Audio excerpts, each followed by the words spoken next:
Hello बच्चों, कैसे हो आप लोग। तो हम लोग कर रहे थे राष्ट्रीय आय एवं योग्यता आधारित छात्रवृत्ति परीक्षा की तैयारी और हमने शुरू कर दिया था मैथ के चैप्टर्स को सॉल्व करना। तो किस तरीके के सवाल आते हैं आइए देखते हैं। यहाँ पर देखिए एक सवाल है, ये प्रीवियस ईयर में पूछा गया है। क्यूब रूट है, जब यहाँ पर 3 लगा हो तो क्यूब रूट होता है 16 और इसकी घात -3/4 गुणे फिर क्यूब रूट है और 125 की घात -2, इसका मान ज्ञात कीजिए। देख रहे हैं यहाँ पर जो क्यूब रूट दिया गया है, जो इनके उत्तर हैं इनमें कोई भी क्यूब रूट नहीं है।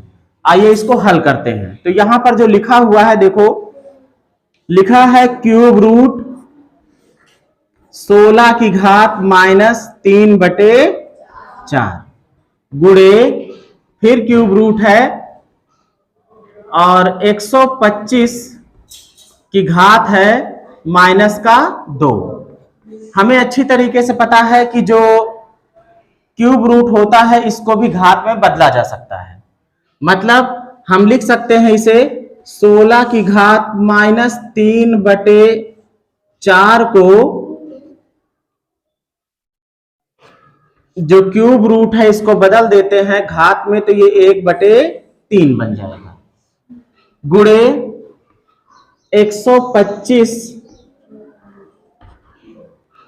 की घात -2 है और इसके ऊपर जो ये क्यूब रूट था इसको भी घात में बदल देंगे तो 1/3 हो जाएगा।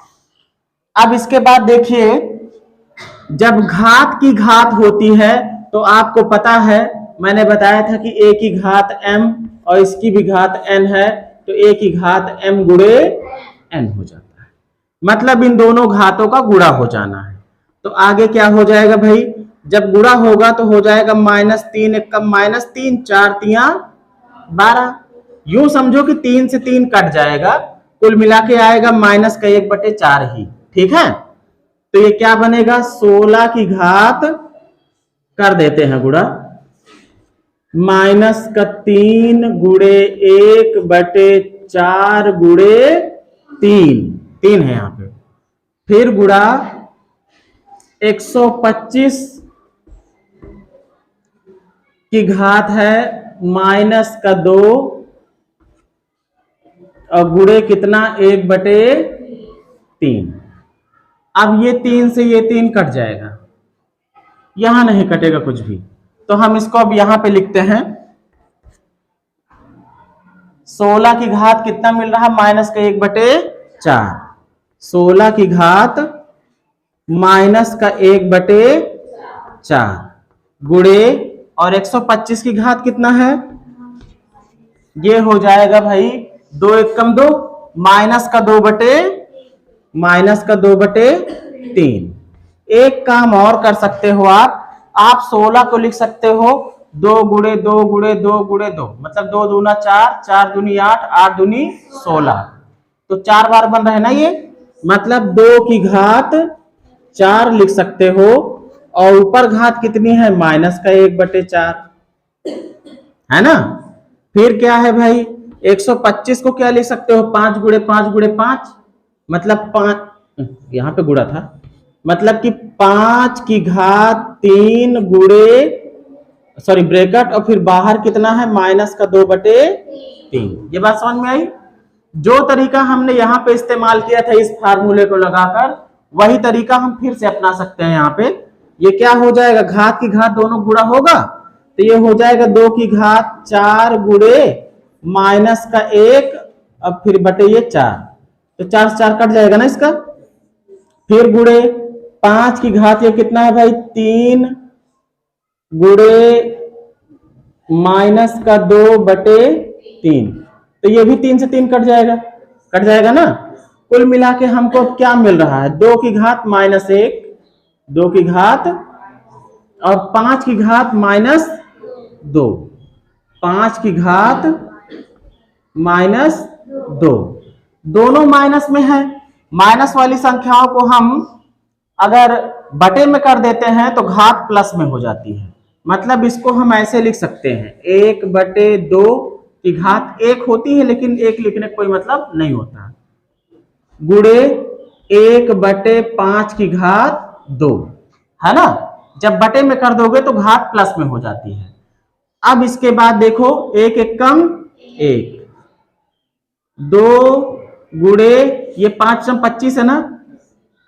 अब ये कितना हो जाएगा, 1/25 दूना 50। ढूंढो जरा ये कहां छिपा है, दूसरा विकल्प सही है। अब इस सवाल को देखो, जो लोग मॉड को जानते होंगे उनके लिए बहुत आसान सवाल है। यदि x बराबर -5/7 और y बराबर 3/4 हो तो मॉड ऑफ x गुणे मॉड ऑफ y का मान। मॉड का मतलब सीधी सी बात है कि उसके अंदर चाहे प्लस में वैल्यू हो चाहे माइनस में हो, लेकिन मॉड के अंदर है, अगर मॉड से बाहर निकलेगा तो वो प्लस में ही हो जाना है। बस इतना याद रखो आप। तो हम क्या करेंगे भाई, इसका मान निकालना है, इसी को लेकर चलते हैं। मॉड ऑफ x गुणे मॉड ऑफ y। अब देखो मान रख दो भाई, x का मान कितना है, -5/7। मॉड लग गया, गुणे का निशान गुणा लगा दिया, फिर मॉड लगाया y कितना है 3/4। अब देखो मैंने बताया था कि मॉड जिसमें लगा है उसके अंदर चाहे संख्या माइनस में हो और चाहे प्लस में, वो हो किस में जाएगी, प्लस में। तो 5/7 हो गया मॉड से निकल के, और ये हो जाएगा 3/। अब गुणा का मतलब ऊपर ऊपर गुणा, नीचे नीचे गुणा, 5 तिया और 7 चौक, कहां है उत्तर, चौथा वाला।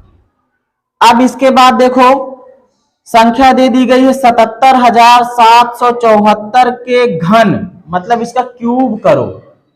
कौन करेगा क्यूब, कोई नहीं करेगा। कि इकाई का अंक पूछ रहा है, बिल्कुल परेशान होने की जरूरत नहीं है, बस इकाई वाले को ही पकड़ो। और घन का मतलब क्या हो गया कि इसका 3 बार गुणा होगा, भाई होगा तो यही ना, इसका मतलब तो यही हो गया ना कि 7 7 7 7, 4 गुणे कितनी बार, 3 बार लिखा जाएगा ना, गुणे 7 7 7 7 4, यही तो लिखा जाएगा। इकाई का अंक चाहिए, इकाई वाले खाली गुणा कर लो, आ जाएगा। 4 चौक 16, 16 चौको 64, इकाई ही चाहिए, इकाई में क्या मिलेगा, 4 मिलेगा। तो ये थे आज के सवाल जो प्रीवियस ईयर में आए हुए हैं। फिर मिलेंगे इसी तरीके के सवाल लेकर के, आज इतना ही।